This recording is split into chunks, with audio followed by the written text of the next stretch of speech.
the Stoics really helped me to like conceptualize, no, this is not just like I'm in the wrong place. There is no wrong place. Every place is an opportunity and you can find your place.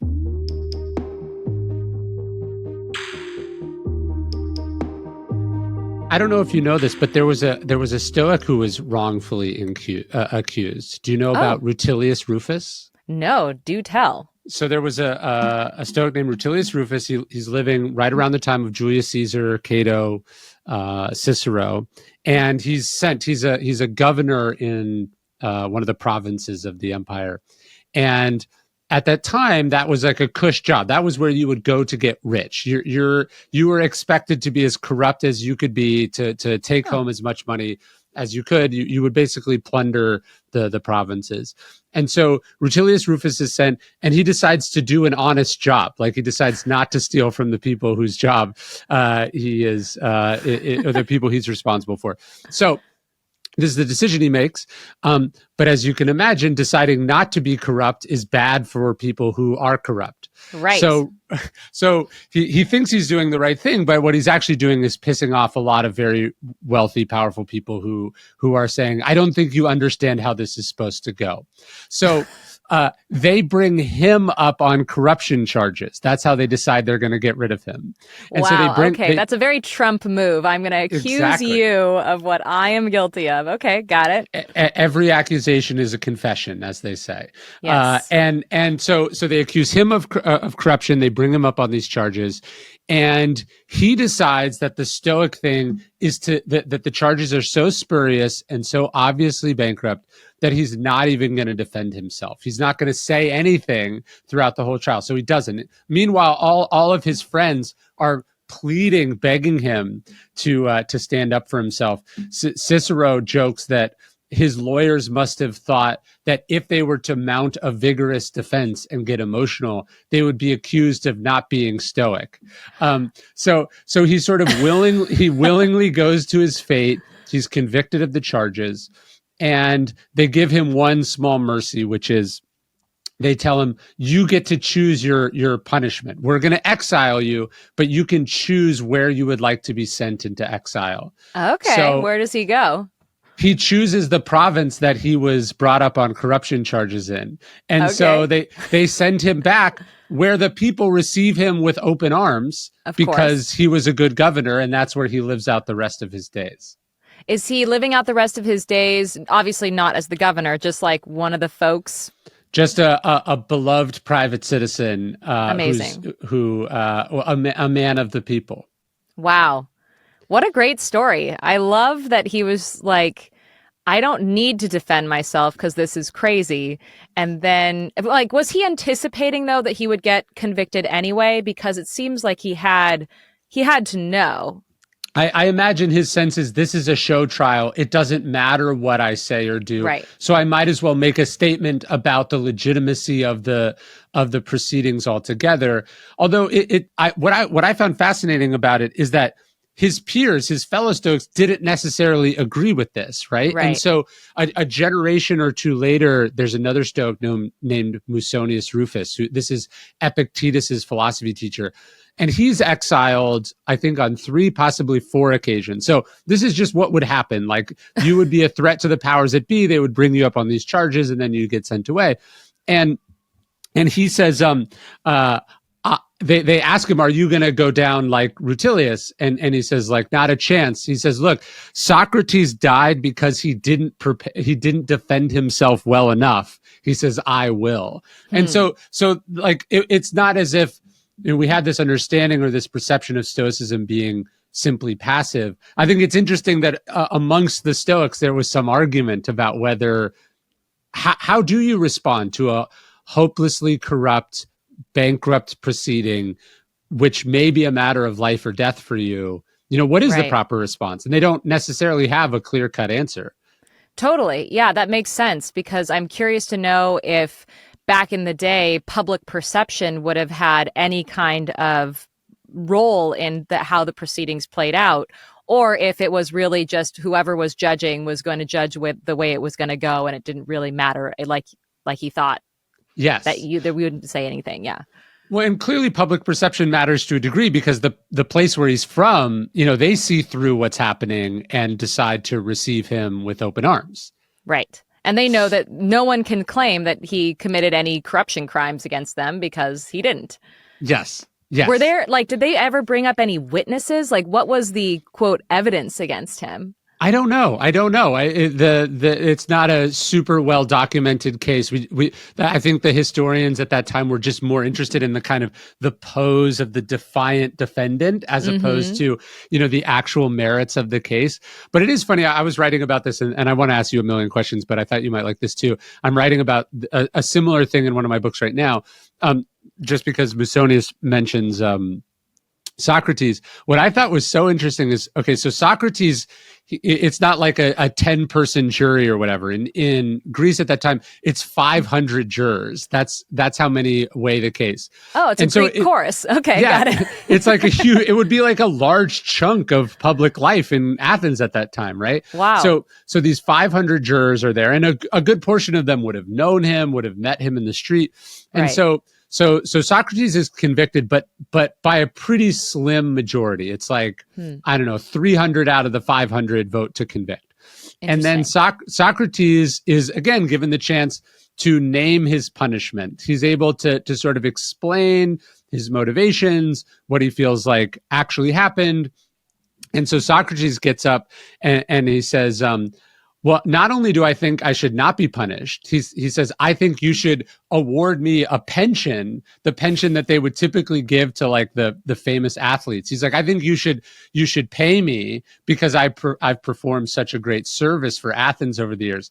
And anyways, he so misreads the room that more jurors vote to sentence him to death than did the conviction. So so he so misreads, like we think of Socrates as, sort of final words as this inspiring thing. But in the room, they were so bad that some people who had just said they thought he was innocent said, I think we should kill him. Yeah, they were like, humble yourself, sir. You don't understand what this whole thing was. It was to make you feel small. You really now. Don't get it, do you? Oh, well, I mean, he believed in himself, I guess. That's one way to spin it. Good for him. Well, yeah, Socrates thinks he's this, essential public service to Athenian public life. And then he gets up in front of a jury of his peers and it is made indisputably clear that the feeling is not mutual. Which is, I wonder how he felt about that when he was sort of sitting in the prison waiting to drink the concoction. Like, did he ponder that at all? Do we know? Yeah. And so often we conflate a message with the delivery of the message, or we don't separate the two. And does he have some creeping realization that while the truths that he got at might have been essential, the way he went about it, like the Socratic method is really annoying and nobody likes it. Absolutely. It's the most annoying. Do not talk to a person like Socrates. I mean, and also I think maybe one thing that he forgot was he had introduced a method and a way of thinking, but was he the person essential? And yes. That maybe was what he sort of got caught up in, is this mistaken idea that his ideas must live through him and they couldn't live without him. And he's brought up on these charges of impiety, which he was asking these questions. And then he's also brought up on charges of corrupting the youth. And his protege, Alcibiades, basically in a generation, like in a few years, leads Athens to a ruinous invasion of Syracuse. And so he was kind of guilty there too, Oh, poor Socrates. Well, maybe this is a good place to start in that I think what's interesting about it is, like, if you read, we have some of the trial transcripts of that. We know something about the proceedings of these cases. Like, we have some of Cicero's closing arguments, just obviously so much has changed. And at the same time, a morally bankrupt, illegitimate show trial happening in Italy, you have some familiarity with what that must have felt like. Yeah, yeah, how the politics and the public perception plays such a huge role, and has this like lingering, ongoing trauma. I think the thing that's I found so fascinating in my experience was how the stories that were being spun in court seemed to matter more than the actual evidence. And Mm. so, or even like, I was shocked that just my appearance and what I was wearing and whether or not I had my hair combed that day was reported upon so extensively when and complete evidence that exonerated me or that was really important was overlooked. Mm. So I think that it's interesting when we talk about these cases and how they are in the public interest. What does that mean? And is it legitimate to say, well, people are clicking on it because I'm talking about what you look like and what you wear, and therefore that kind of is the public interest. It's not really the truth, it's the story and it's the character. That was a really shocking realization for me as a 20-year-old kid who Yeah. was going through this because, I was 20 years old. I had very little life experience, like no perspective about the criminal justice system. I was going around, I was traveling, I was studying abroad, trying to just engage with people and have conversations in Italian. And then this happened, and I was given a very, very sudden and life altering lesson in human psychology and the consumption of human stories and how that all plays out in the criminal justice system, which I never thought I'd have to think about before. Yeah, or just to go back to what we were just talking about with Socrates, how much of it had anything to do with what he did, and how much of it had to do with how he dressed, or some weird rumor that the jurors had heard, Mm-hmm. or just some vibe that's going on in the world in that moment. How much is And known about who the judges and the jurors were? Because I think it's interesting how, in a lot of these cases, so much of trying to unravel why things played out the way they did, the focus is on the defendant, which makes yes, sense. But also, I think a huge part of this is who are the people who are actually doing the judging and the accusing. And I feel like that doesn't really get looked at quite enough, especially in a case like mine, where I feel like, again, I was a 20-year-old kid. All of a sudden, somebody broke into my house and murdered my roommate, and then I was accused. And then so much time was spent examining me and putting every little moment of my life under the microscope as if to explain this, like, what was happening, even those who believed in my innocence. And not as much attention was paid to the detectives or the town where this was taking place, the context, the prosecutor, what is his history. Some people looked into that, but I feel like so much of the attention was put on me and I felt like the explanatory burden of the wrongful conviction was yeah. put on me and my behavior or what I was saying or what I looked like. And I'm curious to know if there's more known in the Socrates trial about anyone else besides Socrates. Well, that must have been a surprise for you as an American, with the idea that it's sort of on you to explain this stuff when we're sort of raised with this idea of the presumption of innocence, however naive that actually is. Right. But here you are having to defend things that you didn't think would ever be known by people, let alone be caught up in such a horrendous series of events. You're you're having to explain something that you don't know anything about. Yes. And then having to explain really personal, private, circumstances, like this is what is in my toiletry case, including my little vibrator. Now I'm going to have to talk to the court and all of the world about my little vibrator that has absolutely nothing to do with the Sure. crime. And yet here we are talking about it. It was really surreal and frustrating that so many things that felt so irrelevant were used to prolong this trial and to support, again, like this idea, this story that was crafted like right from the very beginning before there was even any evidence at hand. And and how that story stuck. Like the story of sex game gone wrong was there from like the very beginning before anyone knew anything. And the fact that it stuck was the thing that really stuck with me because Right. you look at this crime scene, you gather the evidence, and here is a classic crime scene of a young woman who was raped and murdered in her own home by an intruder. Like that's what the evidence shows. And yet because this sex game thing was going on from the very beginning, this idea of a sex game, it stuck, and it stuck in people's imaginations, again because of that sense of the public interest in scandalous stories. And I have never heard that phrase, and every accusation is a confession. Yes. But I have that explains Trump in every way. I mean, it explains also, I have had this like unsettled feeling that the people who were investigating me and prosecuting me also were like attracted to me. I have been really like disconcerted by the idea that maybe part of this motive, or like part of the fact that there was so much attention put on me, was because I was physically present in like consciously or unconsciously, there was something about me that titillated them, and that translated in the context of the situation to, oh, we're going to accuse her of a sex crime. I've like my little sisters, I have one little sister who is 100% convinced that this is psychologically at play, at least in part, if not consciously, then unconsciously.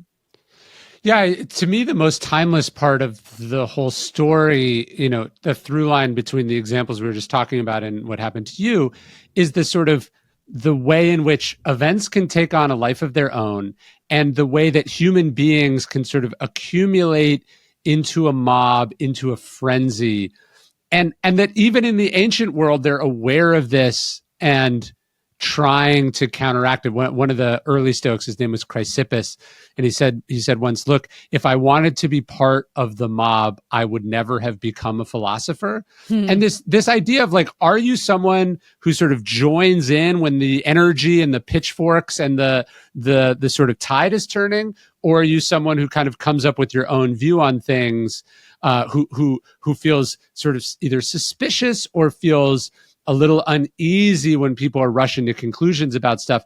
And that kind of being two parts of the human condition, or two parts of human society that's always been there. And although we can develop institutions that can mitigate it, the risk of it is always right there under the surface. Sure. Especially since I think that it's a more sophisticated position, and maybe unnatural or not instinctual position to feel uneasy about judgment, because I think that intuitively, instinctually, that is an automatic reaction. That's why we all love, or presumably we all love sports. Like that is the appropriate setting to have the mob mentality and to express it and to enjoy it, where nobody gets hurt, hopefully. Although even that can get crazy. I mean, the fact that like people can get murdered in a soccer stadium because they were rooting for the wrong side is indicative of how instinctual and how potent that that energy is right there, and it just takes a couple little things to kind of get it, to break it loose. Yep. And I'm curious to know, like, I don't have, like, I've never had the impulse to like punch a wall, right? I know some people have had that impulse before. I get it. Like I've seen, holes punched in walls. I've always thought that might be a testosterone thing, maybe. But I'm curious to know, like, what comes first, the mob impulse and that impulse to like judge, or is it the impulse to want, like, is it an aggressive impulse that then finds expression through judgment? What's is it a chicken and the egg question? Yeah, it's interesting. I don't, because sometimes the mob thing isn't actually, even if what they're doing seems driven by anger, the individuals in it, they actually don't feel that strongly about it. It's that it doesn't feel real to them, right? So like a lot of what we would call like cancel culture, or like the people who are following what was happening to you, just passively through the tabloids or through the news, it was very, very entertaining, and Right. maybe they had strong opinions one way or another, but what they definitely didn't think a lot about was what it would be like to be you or the families of the people involved, or anything that it's this is the same as a fictional television show, Right. but it's not. Yeah, I think that's really key. And it's one of the reasons why true crime in general makes me very squeamish, because it is a like morality soap opera Yeah, that we all get to partake in. And all the people involved end up being ideas of people, and rather than actual people who have real lives and felt experiences. And I don't know. I mean, a part of me is really sad that I had to experience that so strongly, that like I was an idea of a person in people's minds, and then that idea of a person was who they convicted and sentenced to 26 years in prison. But at the same time, it was me, real me, that had to go back in the prison van and had to yeah. go, sit in a jail cell again for years on end. So it makes me sad. And on the other hand, looking back in retrospect, I'm a little bit grateful for the experience, because it always reminds me that there is a distinct difference between what people think about me and what even I think about myself, and what is actually real and what is actually happening in a present moment. And I mean, I think that's part of where my Stoic perspective comes in, where I don't get hung up on this idea of like my life depends upon what people think of me, or Yeah. even my life depends on what I think about myself in this moment, because everything is an idea and not necessarily reality. Does that make any sense? It does. It does. And I even think about the stories I was telling you about. So Rufus, he's like, I'm not going to defend myself, blah, blah, blah. I'm going to go in exile. There's something about even that where we obviously everyone involved is long since dead, but we're sort of like, what a badass way to respond. And then we're like, but he's also probably married. He probably also has kids. There are other people affected by the consequences of this kind of like performative, righteousness, right? And so Right. I sometimes think about that too, is like all this stuff was real, and there's sort of the symbol you, and then there's the you as a person, and you know hey, if you just accept this plea deal, it'll all go away, and then you have this sense of right and wrong, so you don't want to do it. I'm not trying to imply about your case. I'm just saying we think about what the right thing to do is, and then obviously also there's how our decisions affect other people. There's the precedent that we set. So all this stuff, these morality plays. If you read true crime or you follow the news or you read history, and what it gives you is a very clear sense of black and white, you're missing the point, because actually the morality play, the Shakespearean drama of what's happening, should be teaching you just how fucking complicated and contradictory life can be. Yes.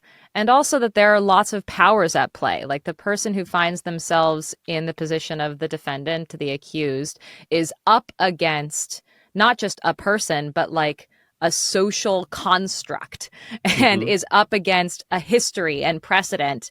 And so them as a person, they're like, the person is who's going to feel the consequences. It's not the Yeah. idea.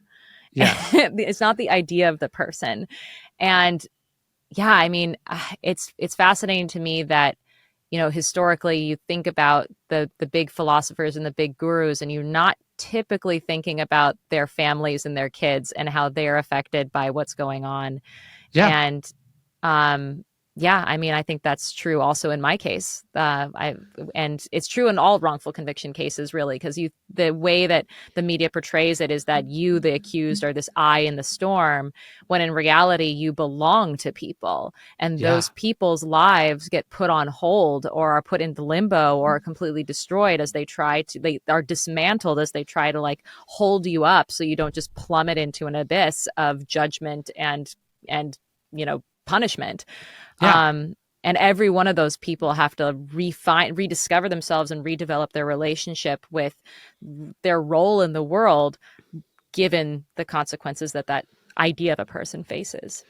Yeah, because I think when they gave Socrates the chance to defend himself, I suspect they were hoping he would ask for a small fine, which one of his rich friends would pay, or that Nice. he would accept exile and just go away and not be their problem. Right. So when he So he chooses, could have had that. yes, That's not what I am like think about when I think of Socrates. Well, and I think this is what's interesting. So he chooses the harder thing, which is death. The braver thing, he stands on principle, and then, as you pointed out, though, he has a wife and 2 sons. And so, is it actually the principled thing? Is it the brave thing? Is it the right thing to die for this? In this case, kind of meaningless principle. It's not like he's being asked to sort of like kiss the feet of the emperor or something. Right. He's not being asked to do anything really. And so he doesn't, and obviously he lives for all time as this kind of immortal hero. But it was probably hard for the people that he left behind. And so, yeah, I think the idea that the individual is a real person who's sitting in that prison cell, we kind of glib over because, again, this feels like a spectator sport to us, and we forget that the athlete we're watching has a new baby and they haven't been sleeping. Right. I think I'm really fascinated by this choose your own punishment adventure that the ancient Greeks offered. Yeah. Because I will say that there were times, like especially like right after my conviction, when I had this sort of existential crisis and I realized, oh, the truth doesn't matter. They just really wanted to convict this like idea of a person that is me. I had fantasies about like alternative punishments to the ones that I was subjected to. And I was like, you know what? Like I had this vision of, it's not like I just get to go home, right? Like I just wanted to go home. I just wanted to go back and be an anonymous person again. Like I needed to be hated. Like that was the point. Yeah. Everyone just wanted to hate me. And I had this like vision before Game of Thrones came out and Cersei had to do like the naked walk down the street with her hair all cut off and everyone throwing shit at her. Like I had that vision of myself. And I was like, you just have to like just open the prison door and let me walk naked and like ashamed all the way back home. Like make me swim across the ocean to get back home. I will do it. Just like hate me on the way. And I can see you have bloodlust. What do you need me to pay to make this go away? Exactly. Oh man. Yeah. So when do you end up getting introduced to the Stoics then? I'm fascinated. When was I first introduced? Well, so a lot of people sent me a lot of literature when I was in prison. Like that's one thing that you get, a lot of like spiritual and religious literature. I was sent a little bit of everything, including a little bit of Stoicism. I also was very good friends ultimately with the priest in the prison who understood that I was not Catholic, I was not Christian, I was agnostic. And yet we had really great conversations about philosophy. And occasionally, he would quote anybody from like a Socrates kind of person to a Saint Ignatius kind of person. Like he was a little bit all over the place, but of course he was really into ancient, philosophy. Sure. So we would talk about that together. And then doing actual reading of Stoics happened more when I came home, which is a shame because I had so much reading time in prison and I read, hundreds of books while I was in prison, a lot of them just novels. But I would have loved some Marcus Aurelius. That would have been very satisfying when I was in prison. Is that who you started with? I would send someone that now. If Is that the Stoic? Is Marcus Aurelius the Stoic you were introduced to first? Oh God. I think that was the first one that I read. But as far as just being introduced and talked about, like, especially between me and the priest, like, I don't even remember who was the first one. He would just quote, and he would always like quote like in Greek or in Latin at me and then do the translation, which sounds really pompous, but I actually loved that because I love language. So I just liked hearing different languages come out of his mouth.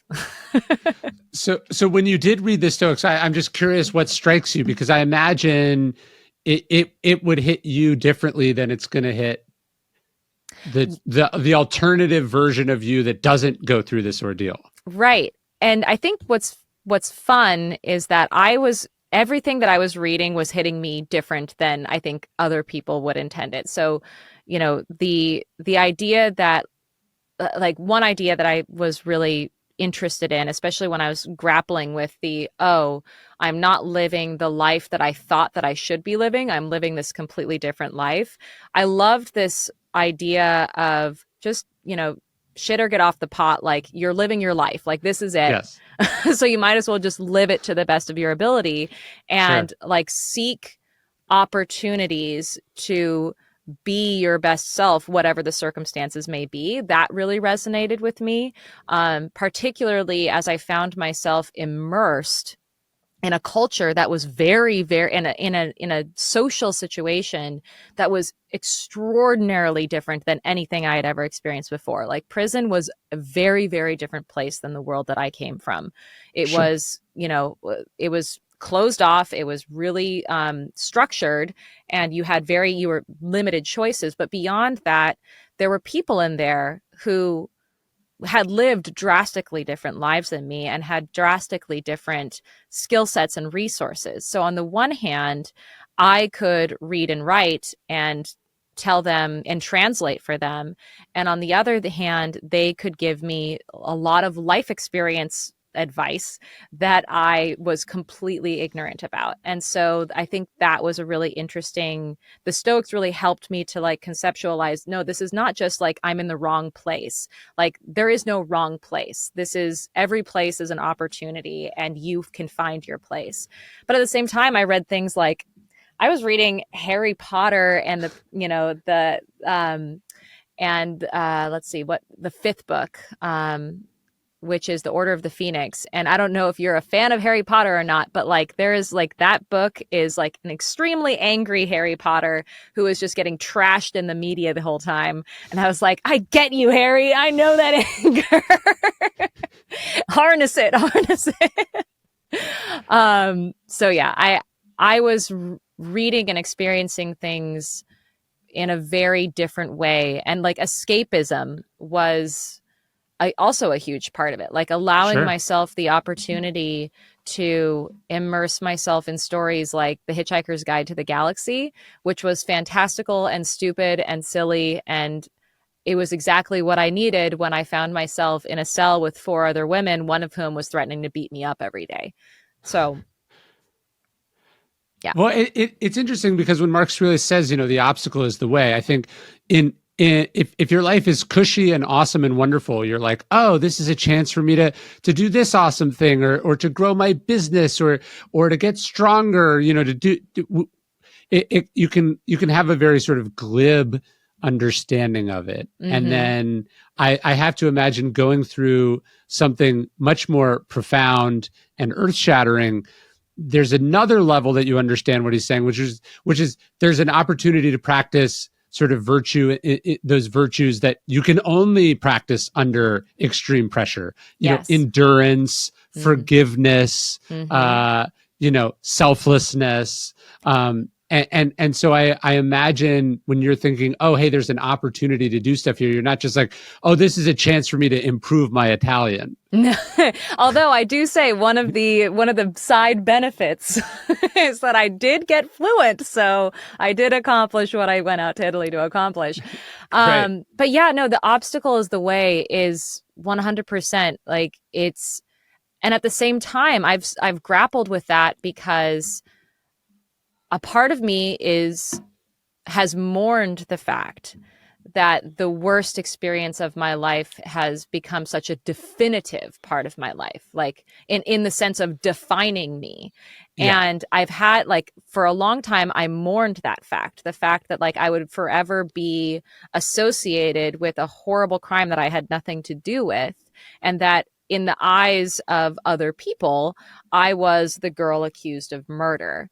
And there was nothing that, for a long time, I felt like that didn't really say anything true or real about me as a human being. And I had to really think about that idea, the obstacle is the way, to understand how that played a role in who I was and in my life. And so that's why I'm talking to you today, because I'm willing to acknowledge how I it is a very defining part of my life, but also how I've reacted to it is even more defining about my life, and Sure. how I've chosen to exercise my agency and my understanding that has resulted from it has been a hugely defining part of my life. And I feel like that is where the obstacle is the way comes true. And at the same time, like, I've had these weird thoughts of like, would I be this cool if this didn't happen to me? Like, would my husband love me if this didn't happen to me? I've had those thoughts, and I don't know really what to make of them. I mean, have you ever had thoughts like that? Yeah, it is, it's like this terribly unfair thing, and then also a gift is, I Mm-hmm. think, like, and those are not mutually exclusive, Right. right? And maybe another paradoxical way to think about this, and I bet you would have some insights here. So like the Stoics would talk about the idea of acceptance, right? And acceptance is a tricky word, because if that priest came up to you in prison and said, you got to practice acceptance, if you took that to mean you have to plead guilty and accept that your life is over and now you need to rot in this prison, that's not what the Stoics are talking No. about with acceptance. But accepting that this is something that is happening to you, Yes. and that this is the situation that fate found you in, and now you have to figure out what to do about it. But until you cannot do something until you first accept the reality and the gravity of the facts as they are. That's the paradoxical reality of the sort of virtue of acceptance. Yes. And I'm so glad you brought acceptance up, because I think it's really hard for people to understand it in their own lives, because there's so much we have to accept as just a reality in our life, but they seem like things we don't have to accept. Sure. Whereas, like, with me, I had a very, very stark reality that there was no choice but accepting. Like, I had a barred door that I could not open. It, like, no matter how much like suffering I put myself through, just sitting I could shake the bars all I wanted. Sure. I would drive myself crazy trying to open a door that I could not open. There was a literal door. And so I very quickly had to adapt to this idea that this is where I am. This is it. Like, these walls are what I have available to me in this moment. And Yeah. so I might as well accept that and do what I can within these four walls and behind this door that I cannot open. And that for me is the acceptance part. And it's something that I actually pushed. I had like a little butting heads moment with my mom when I was in prison after I was convicted, because for her, she was hearing me talk about, imagining how I would think very long and hard about how I was going to try to make my life worth living within that context. And so I would imagine, I would think, okay, if I'm here for 26 years, that means I'm going to get out when I'm 46. It'll be too late for me to have a family and to have children. I'll probably never have a career, and I'll probably be really poor. But in the meantime, like, what can I do in here that is worthwhile? Maybe I can write. I'll do a lot of reading, like all of this. And my mom, when I talked to her about this, she would be like, no, like, you don't have to think about that, because we're going to fight this and we're going to get you out. And I was trying to explain to her, like, look, mom, me thinking about this and how I'm going to make my life worth living within this context doesn't mean that I'm not going to, do everything I can in a court of law to overturn a wrongful conviction. It just means that right here, right now, this is what I have available to me. And this is how I am going to confront what I can confront and not torture myself over what I can't do. And I think that for me, what that means is becoming a more effective agent within reality. Instead of thinking that you can operate within this optimistic, like, my life as it should be reality, you instead accept or acknowledge what the reality is, and then become an effective agent. Did anyone talk to you about James Stockdale during or after your imprisonment?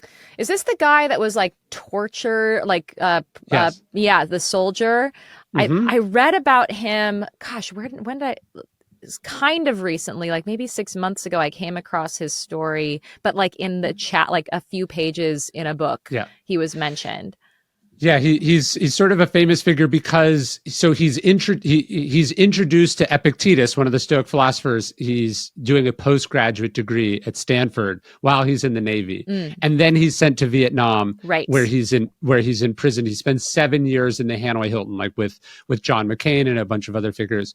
But he sort of coins this thing. Speaking of paradoxes, it's called the Stockdale paradox. But Right. basically, the idea is that he's accepting that he's there, and at the same time telling himself that if he gets out, or when he gets out, he will transform this thing into something that in retrospect he would not trade away. And Hmm. that being the sort of paradoxical idea of like, I'm here and it's horrible and I never would have chosen this, and yet I can make it a defining life event that makes me great, powerful, important, meaningful, have, done good for others.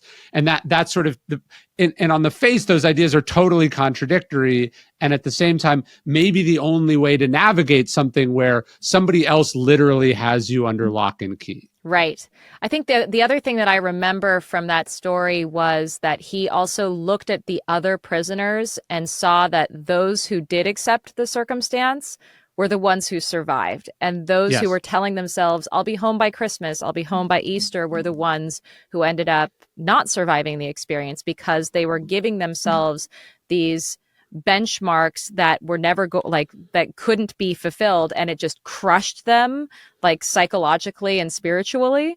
The thing so I agree with that 100%. And this paradox of acknowledging reality for what it is and accepting it and allowing it to be more than just the horrendous experience that it is like this grand understanding that, first of all, nothing stays the same, and we can gain perspective from past events, and even we can gain perspective as events as we are experiencing them if we're willing to sort of detach ourselves enough. Like, one of the things that I did in prison was I thought I was going crazy, and I would have conversations with my younger self Hmm. where like she would sit in front of me and she couldn't see what was happening, so I would just describe to her what was happening. And just the mere act of describing what I was feeling or what was around me or what the circumstances were made it feel like it was less of this weight that I was carrying on me and more of this interesting puzzle that was in front of me, um, that I couldn't necessarily solve, but I could look at and talk about and then gain perspective from, even in the moment that I was experiencing it. And I wonder if that worked because it had the effect of making it very objective. But Mhm. obviously, it's somewhat strange. You're describing a situation to a non-existent version of yourself. But instead of saying, this is so unjust, this is so awful, this is the worst, you're just saying, I'm in a prison cell. I have a window over here. I've been here for 23 months. As you're just describing it as in sort of stark but clear terms, you're just making it a situation as opposed to this horrendously unfair, surprising, whatever situation. And you're just talking to someone like about what they're going to need to know to Mm-hmm. be in this situation in the future. Right. And even making an object the unfairness of it all. Like, Mm, it's not like I would be like, sure. oh, you're just going to find yourself in a jail cell. Like, I was telling my younger self, like, this terrible thing is going to happen. It's very unfair, but like, let's look at that. And what does it mean for something unfair to happen to you? Well, did you Right. think you were special, that nothing unfair was ever going to happen to you in your life? Like, the reason why this sucks so much is because you had a vision of your life and this is not it. And Yeah. that the discrepancy between your vision of what your life was going to be and what your life really is has caused you so much anxiety and grief. And you need to and the thing that I think was really key for me was, and maybe this, I don't know how the Stoics would think about this, but like allowing yourself to grieve. Like, it's okay to grieve and it's Mhm. okay to be angry. That's all part of it. That's all part of what reality is. And you just accept that as part of the experience. And that allows you to move on from it. I think that it's that grasping onto the grief and that grasping onto the life that you should have had as opposed to the life that you do is what leads people to being ineffective agents in their lives. And that's ultimately, I think, the more frustrating thing that someone at the end of their life might experience is the realization that they could have been like they've been grieving their entire life, a life that they thought they should have been living instead of living the life that they were living. Yeah. Yeah. It's interesting. One of Stockdale's favorite quotes from Epictetus, and Epictetus sort of knows this intimately because he's a slave.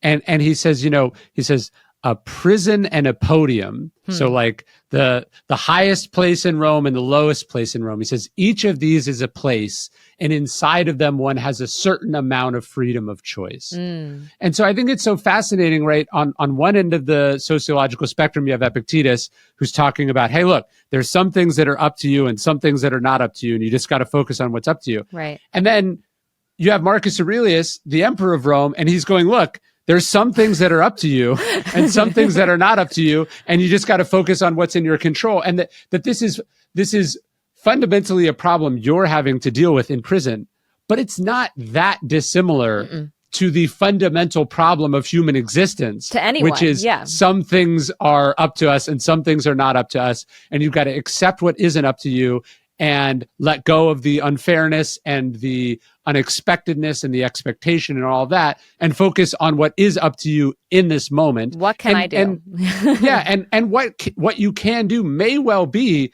get yourself out of prison by a variety of different means. But creating a world in which no one is ever wrongfully accused and awful people don't exist and shitty things don't happen to people, especially you, that's not one of those things. Right. Exactly.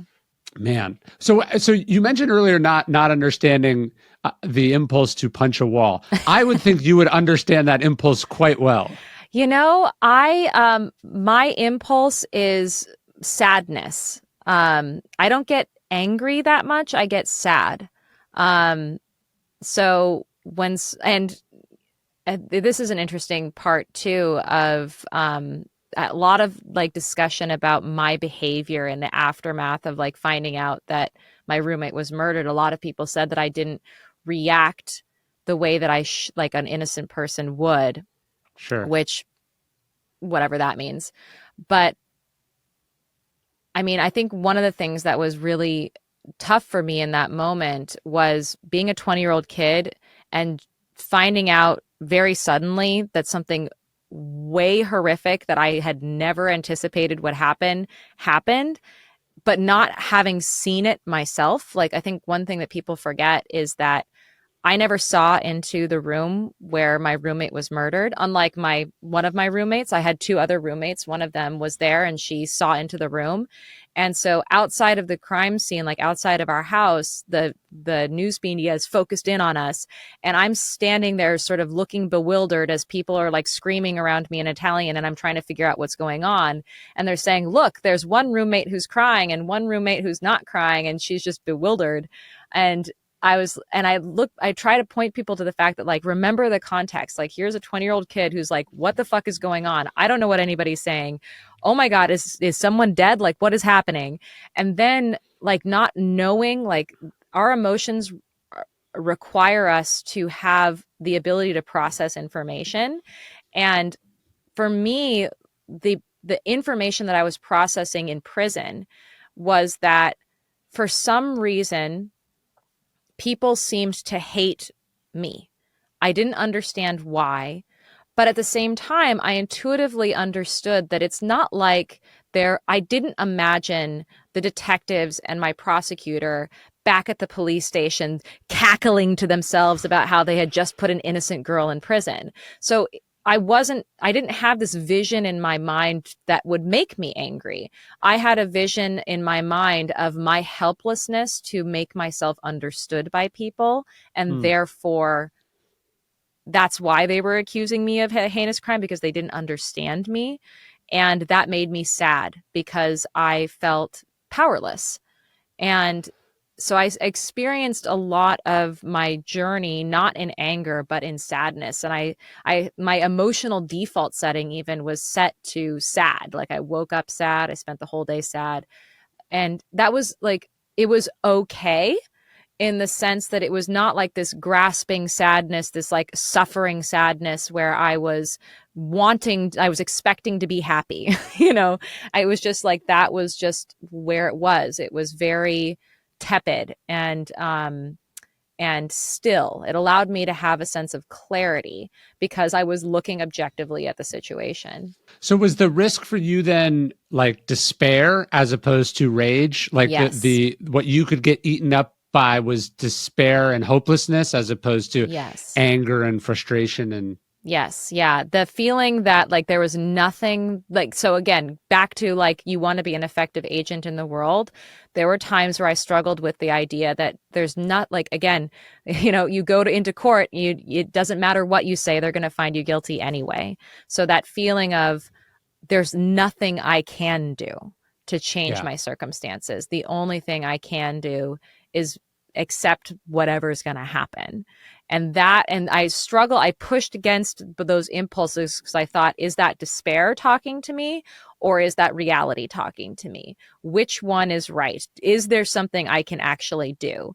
And and sometimes I was right, there was something I could do, and sometimes it didn't matter what I said. So my despair was right. And I continue to this day to like have those moments where I sort of optimistically think there is something I can do in this situation, and then I find out, oh, that person sitting across from me was not able to hear me, so it wasn't about Right. anything that I could do. And I think about this a lot when I think about my prosecutor, because I don't know if you know this. I've been in communication with him for a long time.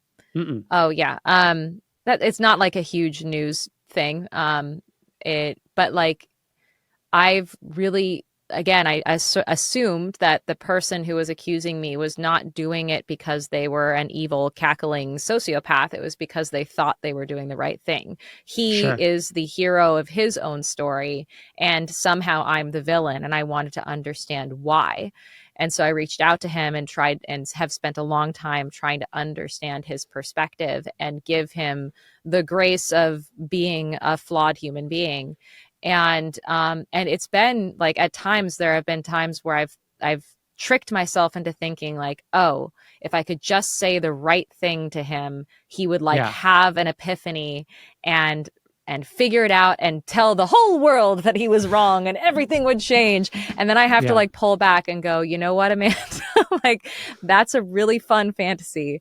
And that's probably not the case. Like, let's be realistic of what the situation is and how deeply entrenched people's ideas are, especially when they're wrapped up in their egos and in their sense of self.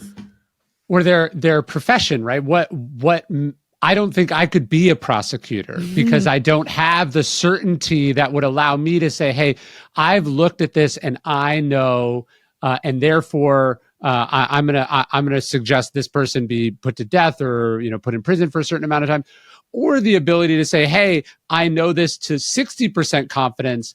But I can intellectually go, it's the jury's problem from here. If they get it right, it's on them, right? There's a certain personality type, Yeah. just like there's a cop personality type. There's an investment banker personality type. There's different people who are capable of different things. And then having to accept that probably also means they are incapable of certain things. Yeah, that's fascinating. I'm actually curious to know if there's anywhere that I could find out more about the psychology of prosecutors. Like if anyone has done a study of like what kind of personality is the type of person who goes into that profession. Because you're Yes. right, like I would never do I would never do that job. Like that is the Yeah. opposite job of anything I would do. So it is curious. And I'm I mean, I think there's definitely been insights into who goes into a cop profession, but it's a very Sure. different, it's a distinct thing to be a prosecutor because it's not like Yeah.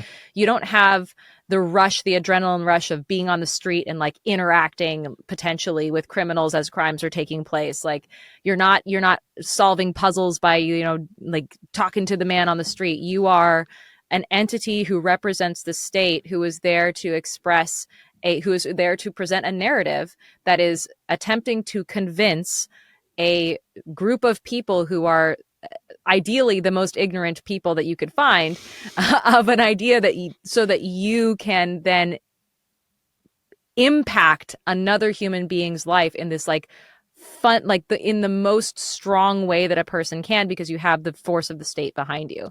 Like, that is Right. scary. I don't want to do anything like that. Who would want to do Right. that? Yes. Right. The kind of person that could stare in the face of a real serial killer and stare them down and beat them. And then also the kind of person that could probably see that same personality in an innocent 20-year-old foreign exchange student.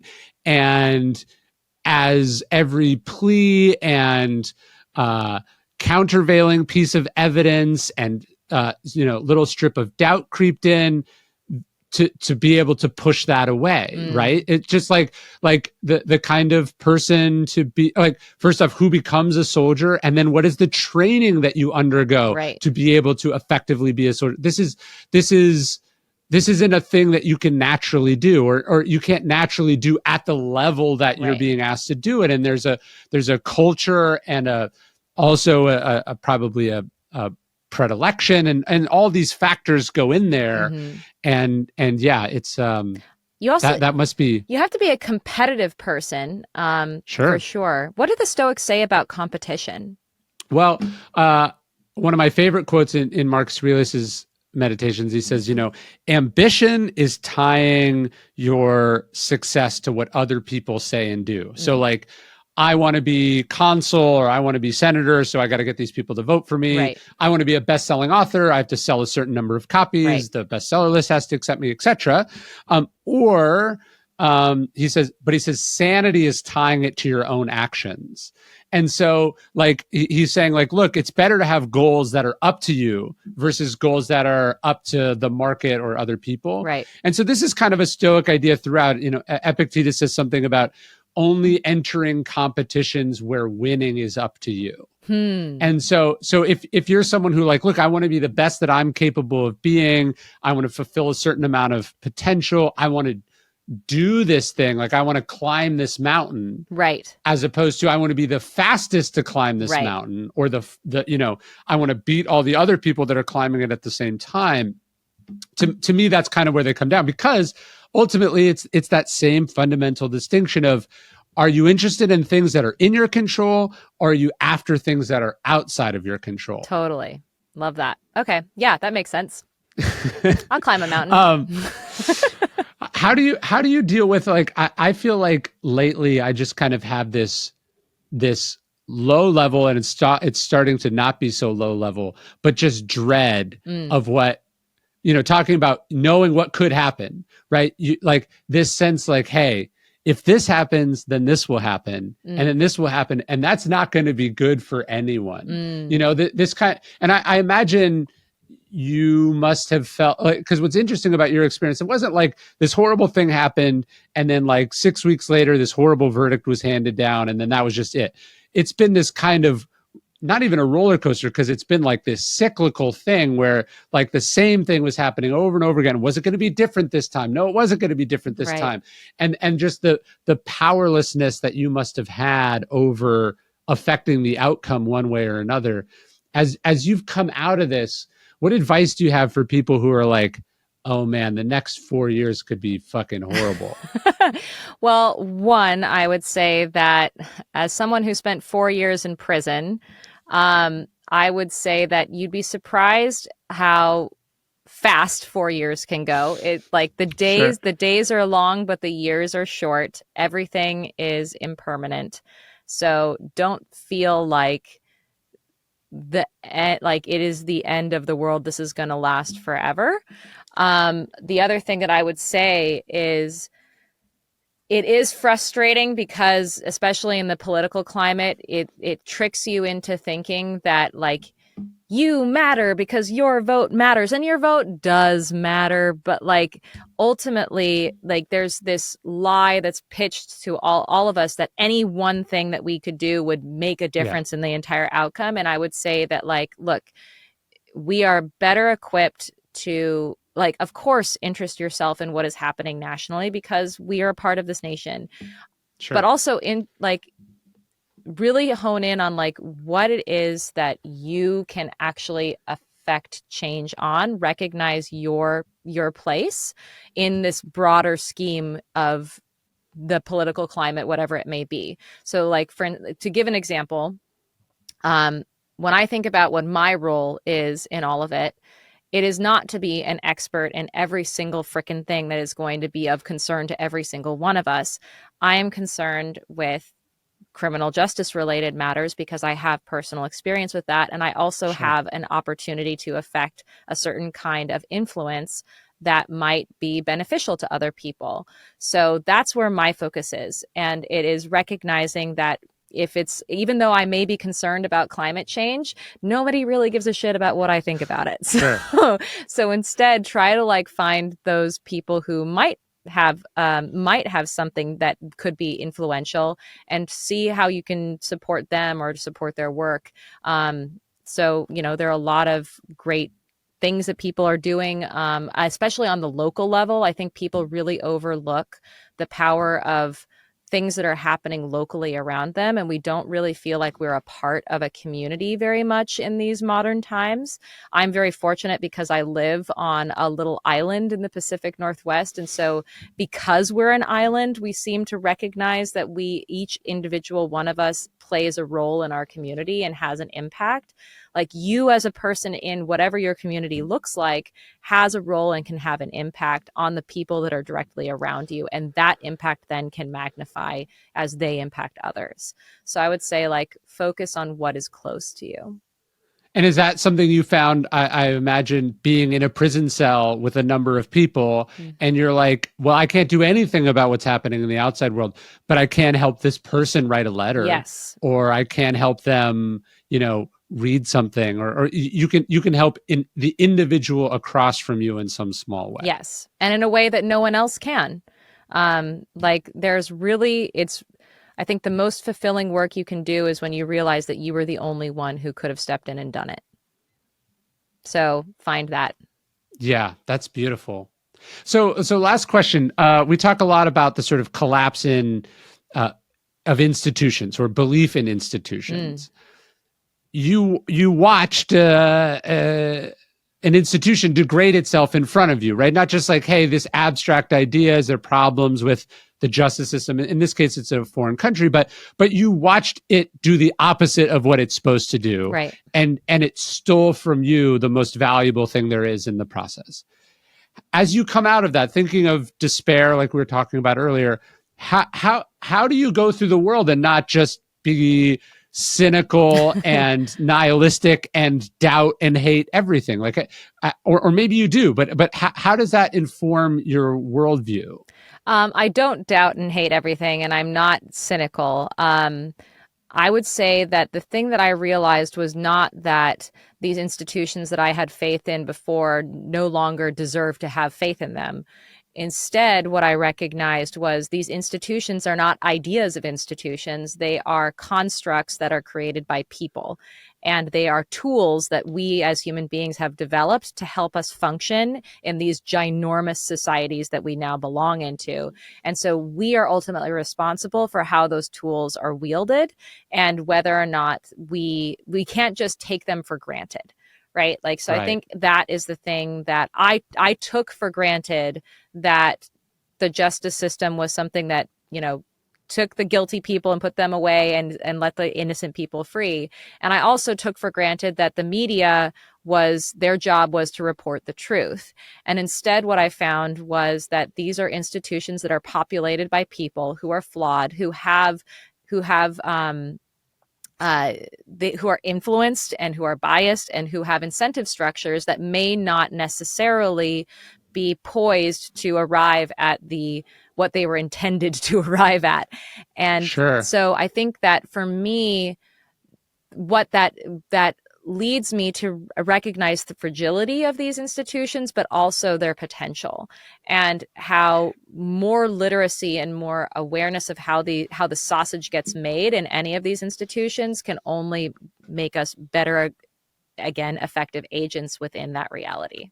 No, that's fascinating. One of the things Epictetus talks about, he says, every situation has at least two handles. Which handle are you going to grab it by? So you could grab, the U.S. Supreme Court by the Dred Scott handle, or the the presidential immunity scandal, or handle, or the the overturning of Roe v. Wade handled, or you could say this is the same Supreme Court that desegregated the schools or gave women the right to begin with. Right. And the idea that it is an institution that's not neither good nor bad, but the people in it can be good or bad, and there can be corrupt terms and moral terms, and it can be heading in the right direction or wrong direction, or sometimes the same justice can make a good decision one day and a bad decision the next day. And it's up to the individuals who have influence over that. We can't make it be what we want it to be, but we can try to make it better more often than it is not good, or we can make it good more often than it is not good. Right. Well, this is fascinating. I loved your book, and I'm so glad we got to have this chat. Yes, thank you so much for inviting me. I also loved your book, so thank you. Well, that is surreal and strange for me to hear, because obviously I wrote these books about Stoic philosophy, but then when I hear from people who actually had to apply Stoic philosophy in real situations, not just my sort of piddly nerf life stuff, it's always a surreal thing. Does a part of you wish that you had struggled more? I mean, no. Sometimes people say that. They go do you think I should seek out obstacles, or do you think I should design them for my kids? And I go, I think life's going to take care of it. Yeah. It's just, when someone goes, hey, I have terminal stage 5 cancer, and your book's been very valuable to me, I just don't really know what to say, because I just go, I hope it works, because I have not personal. It's hey, I designed, I made a car engine that's supposed to go at 100 miles an hour, and you're telling me you're regularly driving it at 250. I hope it doesn't fall apart, but I have not personally taken it that fast. I mean, that's great. It means that it's working. So good for you. And that's something to be proud of. Well, thank you. No, your question is interesting, though, because I do think people tend to think of obstacles or adversity as these big life puncturing events, like you are thrown in prison, or a car accident, puts you in a wheelchair, or cancer, or you're born a discriminated against minority. These are, of course, all forms of profound, adversity for which, philosophy is designed and perseverance is demanded. But then, life's not a piece of cake for just a regular person either. Being a person is hard. Yeah. We're all our own worst critics. We all are experiencing the world and not being our best selves all the time. So yeah, people have asked me that too. Would I want my children to go through some kind of adversity in order to arrive at their best selves? And I'm like, no, the world, life, their own brains are going to torture them enough. So I do not wish anybody any kind of bad situation to have to deal with. Yeah. Yeah. You don't have to be bullied to just also experience the judgment of people, right? One is just a more extreme version of the adversity that is also inherent in the other. Right. Well, this was amazing. Thanks so much. Let's stay in touch. Sounds great.